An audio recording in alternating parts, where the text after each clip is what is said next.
আপনারা ভারতের গর্ব তথা আমরা বিশেষ করে যারা এই অঞ্চলে থাকি হিন্দমোটর কন্যগর উত্তরপাড়া অঞ্চলে থাকি, আমাদের ঘরের ছেলে আজকে এত বড় একটা জয় নিয়ে এসছে। আমরা সবাই গর্বিত, ভারতীয় হিসেবে গর্বিত, হিন্দমোটরবাসী উত্তরপাড়াবাসী হিসেবে গর্বিত। হিন্দমোটর ভদ্রকালী দেশবন্ধু পার্ক এই অঞ্চলটা সম্পর্কে আপনারা সকলেই জানেন।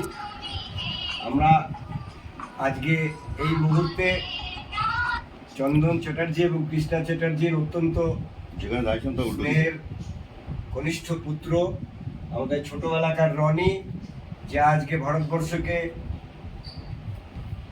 একটা অন্য মাত্রায় নিয়ে গেছে বলে আমরা মনে করি। মাউন্ট এভারেস্টের পরে আজকে এই ধরনের মাউন্টেনিয়ারিং ও ছোটবেলা থেকে অভ্যেস ছিল।